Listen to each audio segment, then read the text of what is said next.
तदैव गंगां नाथवेणी गोदावरी सरस्वती सर्वाणि तीर्थानि वसन्ति तत् योदारकटः प्रसङ्गः मूकं करोति वाचालं पङ्गुं दण्डयति गिरिं नित्यपातम् अहं वन्दे परमानन्दमाधवम्। व्यास जी कहते हैं कि एक समय नैमिषारण्य क्षेत्र में 88,000 ऋषिगण एकत्रित हुए और वो सूर्य जी से वार्ता करने लगे, पूछने लगे, कहने लगे कि व्रत करके आए आप, व्रत करके आए और जिससे व्रत करके आए तब करके जिससे मनोवांछित फल मिले, हे महामुनि उसे आप हमें समझाइए। तब सूत जी कहने लगे, हे ऋषियों, हे महात्माओं, नारद मुनि ने एक समय भगवान कमलापति विष्णु से जो पूछा था वही मैं इतिहास तुमसे कहते हैं। ध्यान पूर्वक सुनो कि एक समय नारद जी पर आए, बले की इच्छा करके आए, अनेक लोगों में भ्रमण करते हुए और मनुष्य लोक में आए और यहाँ आकर के नाना प्रकार की योनियों में जन्मे हुए और नाना प्रकार के दुखों से पीड़ित मनुष्यों को देख करके अपने मन में विचार करने लगे कि इन जीवों का दुख कैसे निवारण होगा, दूर होगा, ऐसा सोच करके और वो विष्णु भगवान के पास गए को जहाँ शुक्ल वर्ण वाले 4 भुजाओं में जिनके शंख है, चक्र है और गदा है, पर धारण करके बनवाला पहले ऐसे भगवान के नारद मुनि ने जा करके वहाँ विष्णु लोक में दर्शन किए। ऐसे देवों के देव श्री भगवान की स्तुति नारद करने लगे। तब नारद जी बोले, वाणी और मन से आपके रूप को और उनको मैं तो नहीं जानता हूँ। आपकी अनंत शक्ति, अनंत भक्ति है और आदि मत अंत से आप रहित हो करके फिर भी सब गुणों की खान हो। आदि कारण और भक्तों के भय को दूर करने वाले ऐसे भगवान को आप प्रणाम। बार बार नारद मुनि भगवान को दंडवत प्रणाम कर रहे हैं। ऐसे नारद मुनि की प्रार्थना सुनकर के भगवान कहने लगे कि हे नारद, आप हमारे पास किस काम के लिए आए हो, सो हमसे कहो। तब नारद मुनि कहने लगे है और कहने तब भगवान मनोरथ किस हेतु आप हमारे समीप आए हो, सो कहता हूँ सुनो है। मनुष्य लोक में अनेक प्रकार की योनियों में जन्म ले करके नाना प्रकार के दुखों से पीड़ित मनुष्य पापों से पक रहे हैं, परेशान है। इसलिए हे नाथ, उनके पाप कैसे दूर होंगे, कष्ट कैसे दूर होंगे, उनके निवारण के लिए कोई छोटा मोटा सा उपाय बताओ। यदि मुझ पर आपकी दया है और यही मैं आपके मुख से सुनना और जानना चाहता हूँ। तब श्री भगवान कहने लगे, जो संसार के जीव है, प्राणी है, सब पापों से छूट जाए वही मैं आपसे कहता हूँ कि विरवा फल है आपको नदीन संचने पर स्वार्थ के कारण कि धरो शरीर। ये ऐसा व्रत है कि स्वर्ग लोक और मनुष्य लोक में बड़ा ही दुर्लभ है, लेकिन अब तुम्हारी सुनने के कारण मैं कहता हूँ कि कहता हूँ उसे ध्यान से सुनो। जो मनुष्य श्री सत्यनारायण स्वामी का व्रत विधान पूर्वक करते हैं वो यहाँ तो सुख भोगते ही है, अंत समय वैकुंठ लोक को प्राप्त होते हैं। भगवान के ऐसे वचन सुन करके नारद मुनि फिर कहने लगे कि ये बोले कि सत्यनारायण स्वामी के व्रत का फल क्या है, क्या विधान है और सर्वप्रथम इस पृथ्वी पर इस व्रत को किसने किया है, यही मैं आपके मुख से सुनना और जानना चाहता हूँ। विस्तार पूर्वक आप कहिए। तब श्री हरि भगवान कहने लगे, ये व्रत दुख और शोक को दूर करता है, धन अन्न को बढ़ाता है, सौभाग्य भी देता है, धन भी देता है और सदा जो है ऐसा करते उनकी विजय होती है। और जिस किसी दिन भी करे तो प्रेम से करे, भाई बंधुओं सहित धर्म में तत्पर होकर के, एकत्रित होकर के और ब्राह्मणों को बुला करके भगवान का पूजन करे और फिर भक्ति सहित मीठी केला की फली घी दूध का पंचामृत और गेहूं की चून की आटा की पनीरी बनाए। यदि जहाँ गेहूं का चून न हो वहाँ चावलों के चून की है और शक्कर हो गुड़ मिला करके सवा से सवाओं मन तक जिसको जैसी श्रद्धा हो भगवान के लिए अर्पण करना चाहिए। और चढ़ावे बाद में ब्राह्मणों को दक्षिणा देने और विप्र बांधवन सहित कथा सुने थे विप्रहन और बांधवन को भोजन करावे रात भर जागरण करे।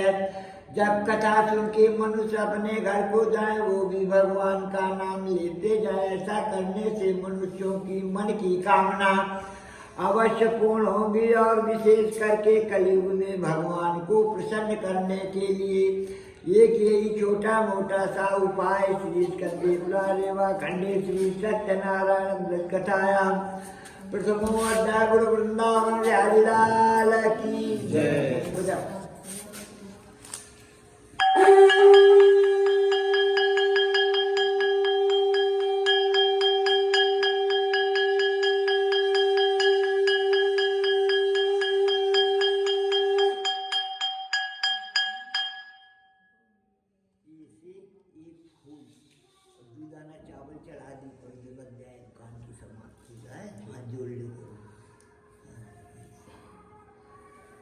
द्वितीयो अध्याय प्रारंभ सूत उवाचा प्रपच्छानि कृतन एव पुरादिवे काशीपुरे रम्भे वातिज्यो निर्धनाचुलभ्यां व्याकुलो भूतवान् नित्यां भ्रमां भूतले दुःखितां ब्राह्मणं दृष्ट्वा भगवान् ब्राह्मण प्रिया वृद्ध ब्राह्मणस्य रूपा पत्य दुर्मातरात् किमर्थ भ्रमते विप्रमहि नित्यं सुख दुःखिताः तत्सर्वसोतुं निच्छामा कथयतां द्विसत्वमं ब्राह्मणोवाच ब्राह्मणो अतिदारिद्र्यां विचारतमवभ्रमे महे। सूत जी कहने लगे हे ऋषियों हे महात्माओं पहले सर्वप्रथम इस जमीन पर इस व्रत को जिसने किया उसको सुनो कि काशीपुरी नगर में कोई शतानंद नाम का एक गरीब निर्धन ब्राह्मण रहता था। भूख प्यास से व्याकुल होकर के और अपने परिवार को पालने के लिए नित्य ही हुआ गांव में भिक्षा मांगने के लिए दूसरे गांवों में जाया करता था। सतानंद का नाम का एक गरीब ब्राह्मण था। वह ब्राह्मण व्याकुल होकर नित्य ही घूमता रहता था। तब ऐसे दुखिया ब्राह्मण को भगवान ने उसको देख करके आज स्वयं ही बूढ़े ब्राह्मण का भगवान रूप धारण कर लिया और सतानंद जी के सामने आकर के रास्ते में है वृद्ध ब्राह्मण रूपधारी भगवान श्री सत्यनारायण स्वामी हरि जो है पूछने लगे हे ब्राह्मण देवता बड़े ही दुखित और उदास है रोजाना इधर उधर जाया करते हो। आज हमारी सब सुनने और जानने की इच्छा है। तब सतानंद कहने लगे हे बूढ़े ब्राह्मण जो है बड़े ही गरीब हैं बड़े ही निर्धन हैं और हमारे पास कुछ भी नहीं है। मैं अपने परिवार जीविकोपार्जन के लिए गांव में भिक्षा मांगने के लिए जाया करता हूँ और जो मिल जाता है उसी से अपने परिवार का पालन पोषण करता हूँ।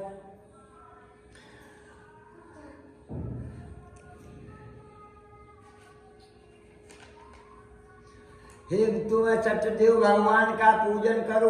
वृद्ध ब्राह्मण रूपधारी भगवान कहने लगे हैं आप सारे दुखों से छूट करके और मुक्ति भी प्राप्त हो पा जाओगे। ऐसे व्रत का विधान सतानंद को समझा करके भगवान जो वहीं से अंतर ध्यान हो जाते हैं।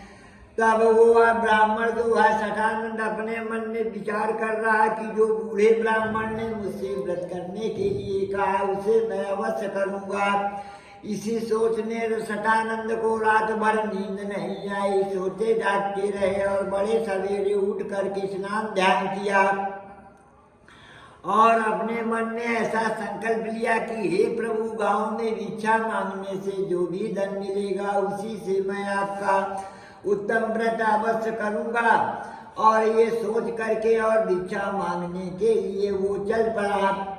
लेकिन भगवान की कृपा के कारण जो है बिना ही मांगे उस दिन सटानंद को बहुत सी दीक्षा मिली। रोजाना से दुगुना तिगुना पदगुना जब दीक्षा मिल गई तब वो प्रसन्न हृदय से जो है सटानंद उसे भानु सहित सत्यनारायण स्वामी का पूजन करने लगा और इस व्रत के प्रभाव से सारे ब्राह्मणों में श्रेष्ठ हो गया, धन वाला हो गया और दिनों दिन बढ़ने लगा। यही व्रत के प्रभाव से सारे ब्राह्मणों में जो है धन वाला समझा जाने लगा।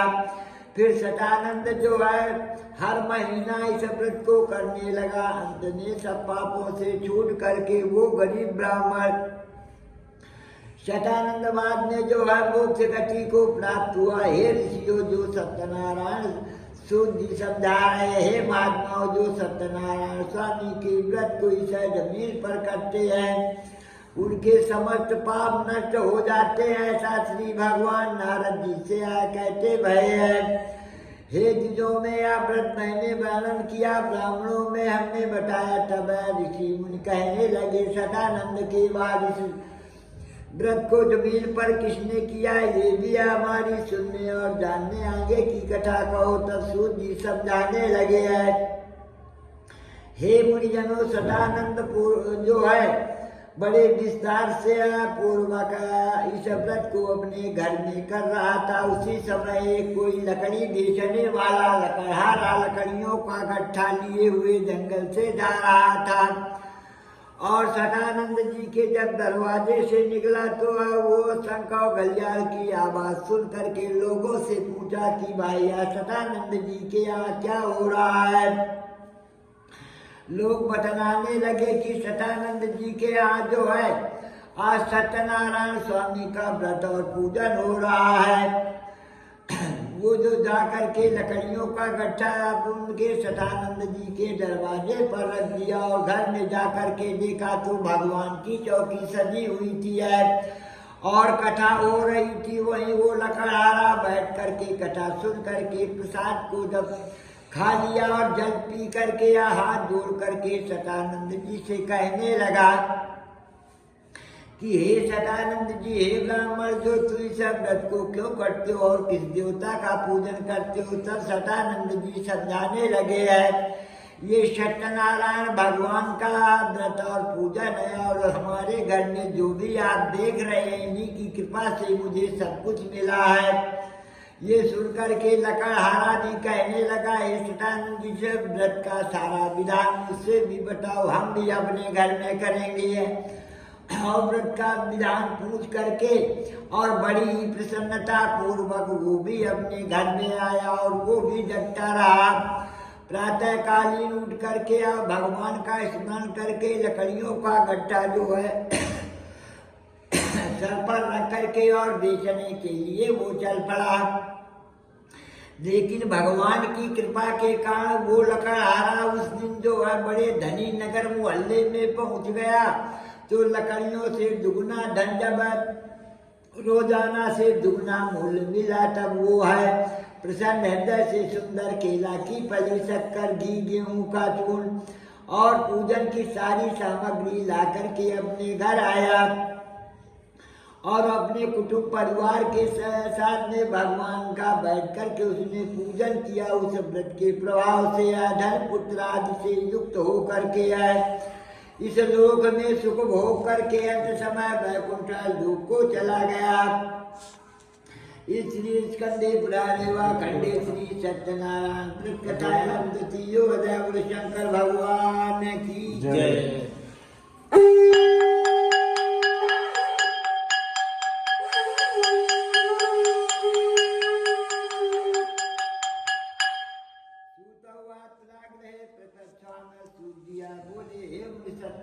तुम सुनो है कि एक पहले उल्का मुख नाम का बड़ा ही बुद्धिमान राजा हुआ। वो जितेंद्रिय था, सत्य बोलने वाला, देवताओं का पूजने वाला, गरीबों को धन दे करके संतुष्ट करने वाला था, जिसकी स्त्री कमल के समान मुख वाली, प्रमुखता बड़ी ही खूबसूरत पतिव्रता स्त्री थी। दोनों ही मिल करके आए।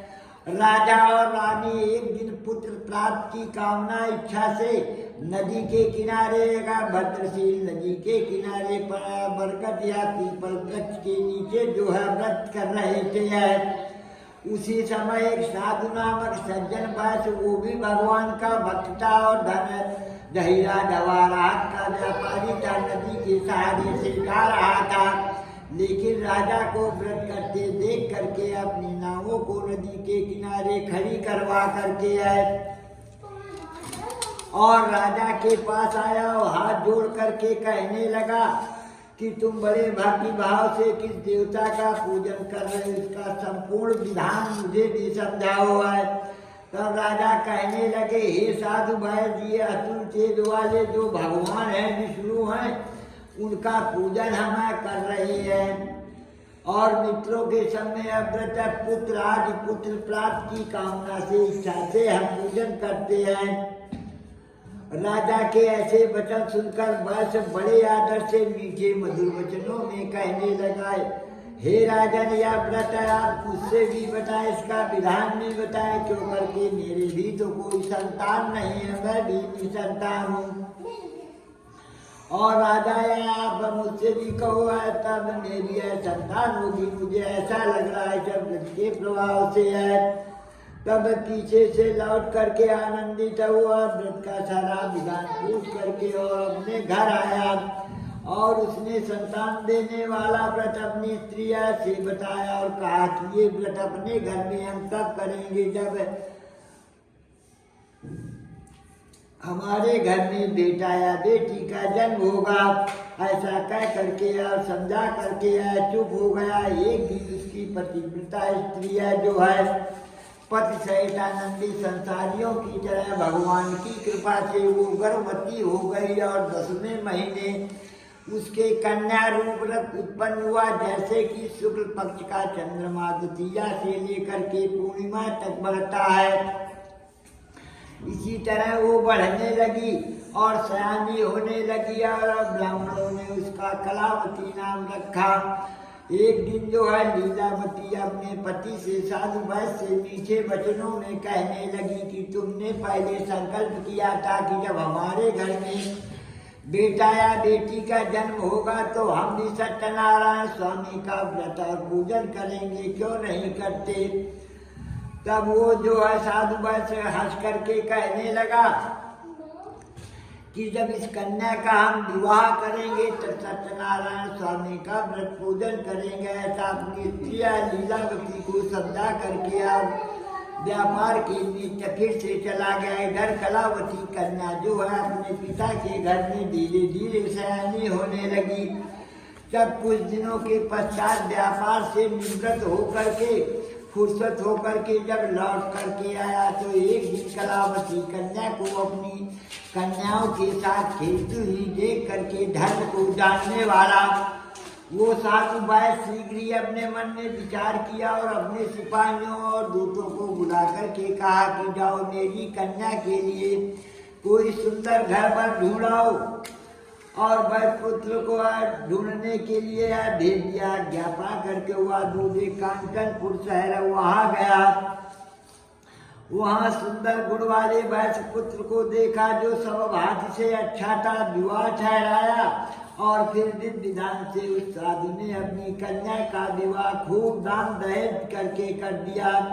लेकिन भाग विडम्बना से सत्यनारायण स्वामी का व्रत जो है उसने नहीं किया। विवाह के बाद शीघ्र ही अपने चतुर दामाद को लेकर के फिर से वो जो है व्यापार के लिए निकल पड़ा, क्योंकि वो साधु वैश्य धन हीरा जवाहरात का व्यापारी था।